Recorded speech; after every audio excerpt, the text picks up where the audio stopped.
Welcome to Inside the Indians, your source for insider information on the Tribe. Stay with us as we bring you the latest about the players, managers, and people behind the scenes at Victory Field. Now here's your host, the longtime broadcast voice of the Indians, Howard Kellman. Hi everybody, and welcome to Inside the Indians. We'll talk with former big league catcher Butch Wynegar, former Indians hitting coach, after these words.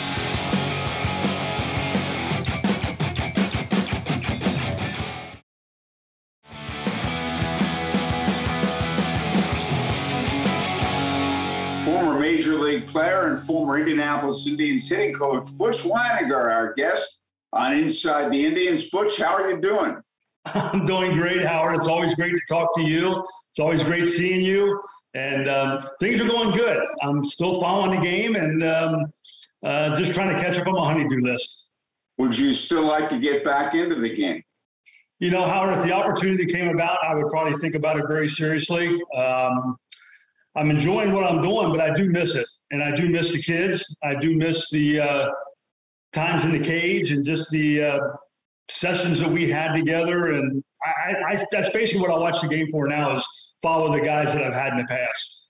What is unfortunate is there are so many people like yourself who have so much to offer, and because of analytics, they're more concerned sometimes with information than they are the knowledge you guys have. I agree with you. And I've had this talk with many of people over the last couple of years. And, it's just the way the game's going now. It's the way the front offices are thinking a little bit more. Numbers are a little bit more important. I grew up in an area, I coached in an era that knowledge and wisdom, still had some value. And we're dealing with human beings as players. And especially when you start talking about the younger kids and everything, the kids in the minor leagues, they need somebody they can fall back on and talk to that maybe has had that experience before, that a computer or numbers won't tell them. And that's the biggest part of coaching that I miss, is that one-on-one, finding out how they feel and maybe what they're thinking. And once we can figure that out, then a lot of times we have a lot of good success.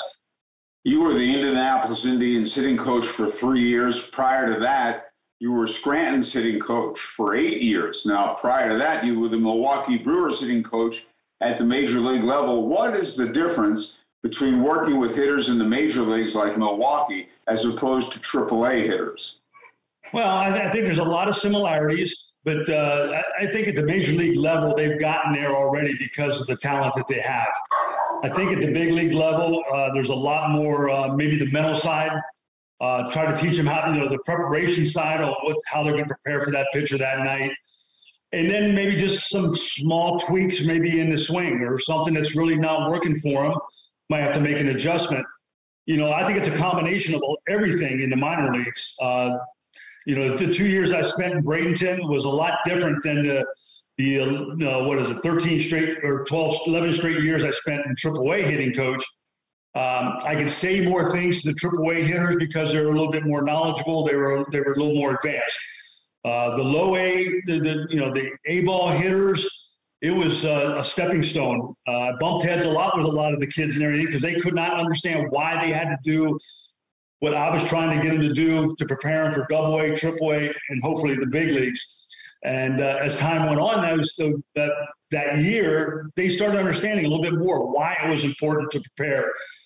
Younger kids, they get away with natural ability, maybe don't work as hard and everything, and then the higher up they get, they start realizing, I do have to work hard. So there's a combination of almost everything at every level. I think it's more advanced as you go up the ladder. How much of hitting is the mental approach, the confidence aspect, and how much of it is mechanics? I think, younger kids, it's probably more mechanics. There's a lot more mechanics. But the 2 years I spent in Bradenton at the A level trying to help these kids understand the mental game was important. And I tried to get them to understand how important that was going to be, again, as they climb the ladder. But you get to the major league level, I'm telling you right now, and you can ask the kids there at AAA that I've had in the past, how much we talked about the mental part of the game. and why it was important to maybe watch a pitcher on video beforehand to get a feel of what he looked like, what his arm slot was, what his ball did. Because I told him, I said, I don't want you to walk to the plate that first time up and be surprised. And I learned that from Rod Carew. Rod Carew said he never wanted to be surprised. He was big on visualization. He'd visualize the night before and the day of that guy throwing that night, every pitch he had, every quadrant. So when he stepped in that box, it was like he rehearsed his at-bat like 15 times before he ever saw him. And it sounds strange. Maybe it sounds like it's excess, but I wasn't going to argue with a guy like Rod Carew telling me something like that. So it's the mental game. The higher up you get, the more important it becomes. What about the importance of video? Now, guys are always looking at bats, whether it's the big leagues or the minor leagues, and you didn't have that years ago. So is that been a real positive factor, or could some guys be overdoing this? There's no doubt a lot of guys can be overdoing it, and I think only because they don't know what they're really looking for. What I found out is a lot of guys, they quantified their at-bat depending on the result. If they got a base hit, it was a good at bat. And really, maybe it wasn't really a good at bat. Maybe they were lucky, maybe whatever it may be. Then again, they can have what they thought was a bad at bat because they didn't get a base hit. And really, we watch it and you go, you know what? That was a pretty daggone good at bat right there. But video can be good. I watch video more when I thought I spotted something, maybe with the naked eye, and I wanted to verify it on video. But I tried not to go to video every day and dissect hitters every day, because you and I talked, Howard, you can take the best hitter in the game, watch his video, slow it down, and always find something and go, you know what, I think he could do that a little bit better.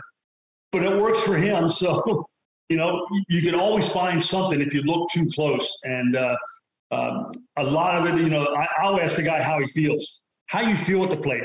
And what I heard from George Brett and Robin Yount when I was around them a little bit was they used to grade their at-bats on how they saw the ball. Regardless of what the outcome was, did they see the ball good? 1 to 10, what did you see it? If you can honestly say, I saw it an 8, 9, then you're in a good spot. And now you just proceed on. But you can't. You got to be careful with video and take it too deep, too far, because you might start picking some things out and put you into a little bit of a rut. That's beautifully said, Butch. Butch Wynegar, our guest. We'll have more with Butch. This is Inside the Indians.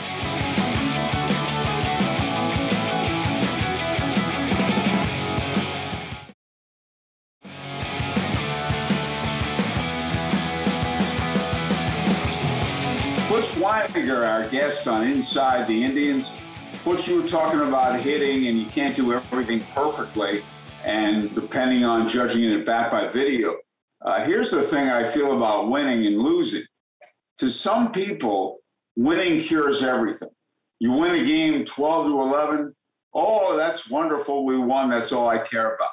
I don't believe in that, because you may have won that game 12-11. However, your pitching wasn't good. Your defense wasn't good, but you overcame some mistakes.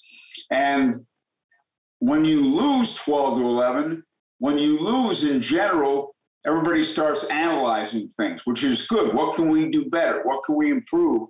And I think teams should do that, and players should do that even after a win when mistakes are made. I agree with you, Howard. I really do. And you and I have talked enough over the years that, we know how each other stands on certain things. I remember the first time I ever had a group of hitters, and I looked them in the eyes and I told them, I said, listen, is it weird that I'm going to tell you I don't care if we win or lose tonight? And I got some puzzled looks. I got some frowns, and everything. And I said, because in my mind, if I prepare you well enough physically and mentally and do whatever I have to do to get you ready for this game tonight, and you go out and you do what you do the best, then we have a good chance of winning anyway. So I'm not gonna bank everything on wins and losses. I know at the major league level it's a little bit different.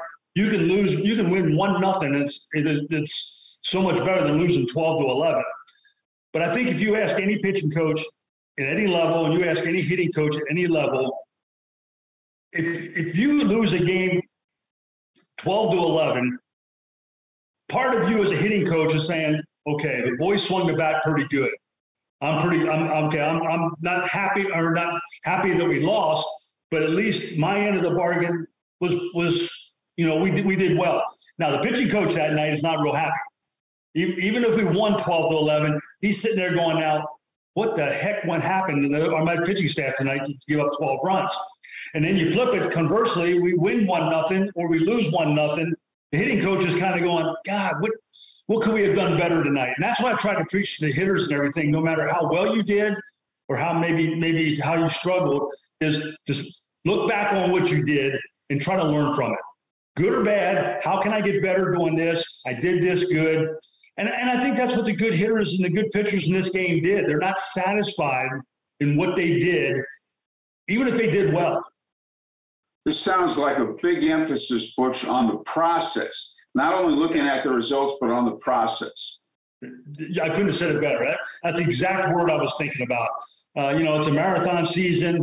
You're always trying to get better. I know the Pirates always stress get 0.1% better every day.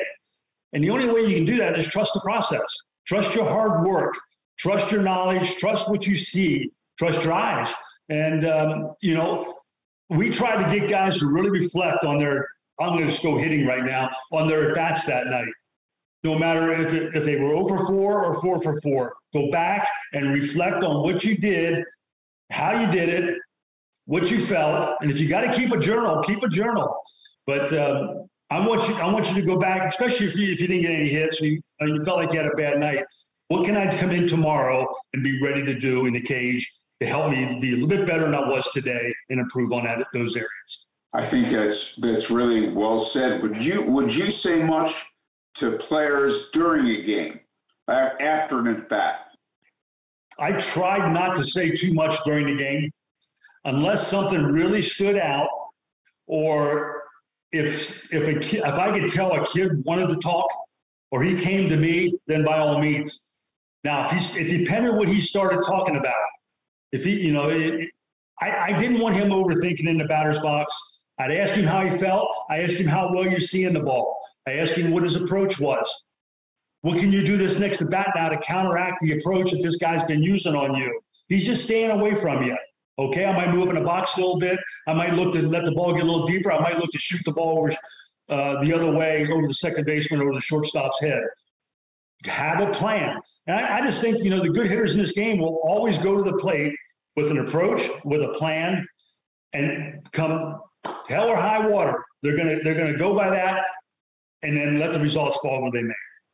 But you have to have that to instill confidence in yourself. Did you say this often to players? Trust your hands. Sure. I really didn't want them thinking about mechanics. That's what kind of gets me about the iPads in the dugout nowadays. And they'll pan to the dugout and they'll see a guy who's looking at his iPad and see his last swing. Now, if he's looking for the right things, bingo. If he's looking at mechanics, I just think so many guys go to the plate and they're worried about their mechanics. When really, for me, it's all here between the ears on your approach, your plan, and seeing the ball. Your mechanics are what they are that day. Trust them, and then tomorrow we'll go back in the cage and tweak if we have to. But now's not the time to really do it. You played for Yogi Berra with the Yankees, 1984, early 1985, and you mentioned mechanics there. He once said, "How can you think and hit at the same time?" I've heard it so many times, and it sounds silly when you first hear it, but then once you hear it and once you dissect it, you're going, you know what? Daggone Yogi's, he's right. You can't think. I used to tell the guys, I said, you can't concentrate on two things at one time. I said, think about me and think about this player over here at the same time. Well, you can't. Your mind will flicker back and forth to Butch, to Joe, to Butch, to Joe, but you can't think at the same time. So for me, hitting's the same thing. You got one goal at the plate, see the ball. How well can you see the ball with your approach, with your plan, and that's it. Your mechanics are what your mechanics is. One of the best things I heard in the last few years was your body responds to what your brain is thinking. So if your brain's on your mechanics, then you're not seeing the ball. The mechanics are an athletic move. So if I'm worried about, I want to see the ball, my body will react because I've done it so many times over the years. So see the ball, trust the body. And a lot of times guys trust the body and don't see the ball. And what you can't see, you can't hit. Well said. That's the fun stuff, Howard, behind being a hitting coach and talking to a guy and trying to get him to understand. Yeah, maybe I was thinking of my hands too much right there, and I was worried about getting them back and everything. Boom, the ball's on me, and I'm like, now it compounds it, and you're thinking, okay, I thought I got my hands back, but why'd the ball get so deep? Next thing you know, your mind is in a whirlspin up there. It's tough to hit that way. Yeah, you need a quiet mind to hit. We'll have more with Butch Wynegar. This is Inside the Indians.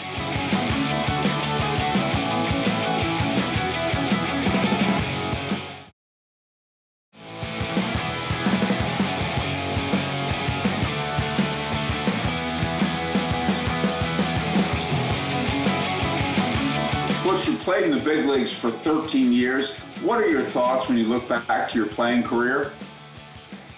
I remember you asking me this when we were on a long bus ride and everything like that. And you asked me if I thought about it much. And I said, once I retire, then maybe I can sit back and think about it.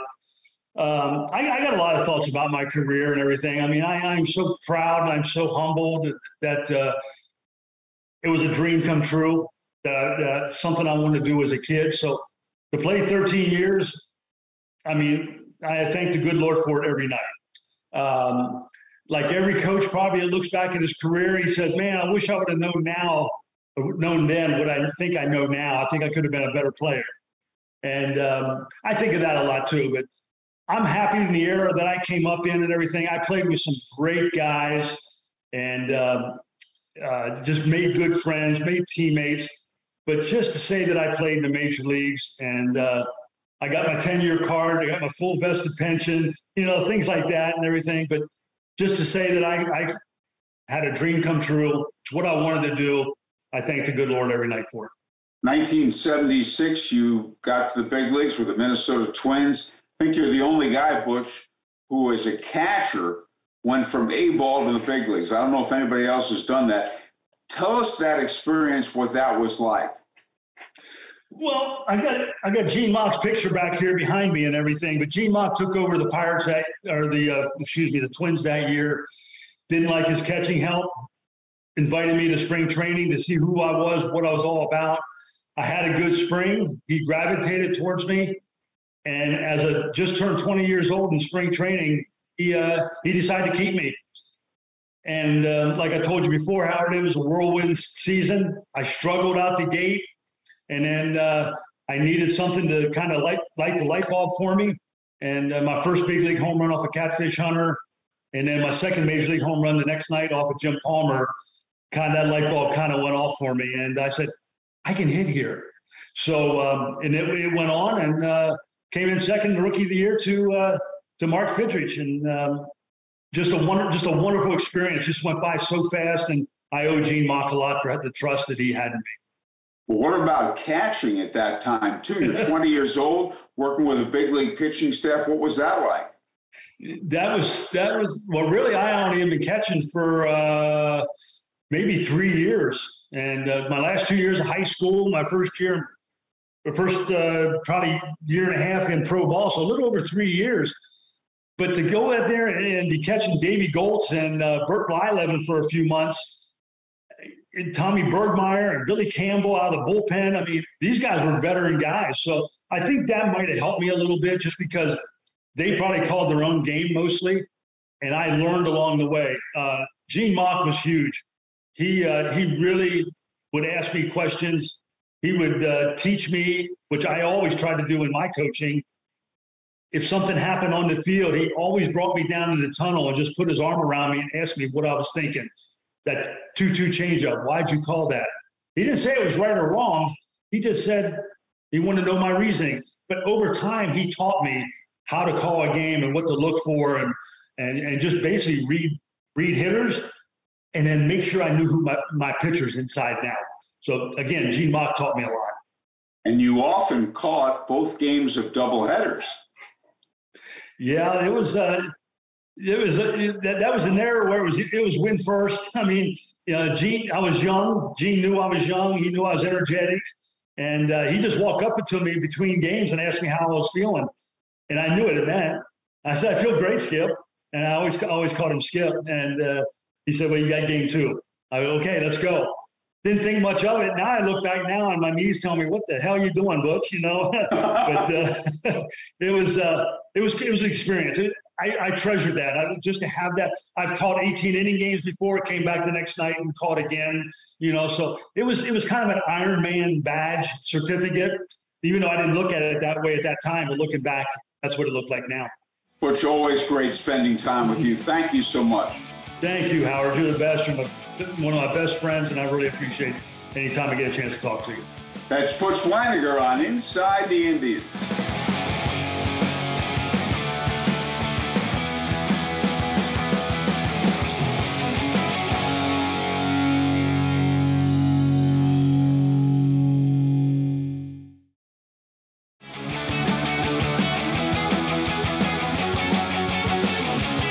Thanks to our guest, Butch Wynegar. We'll see you next week on Inside the Indians.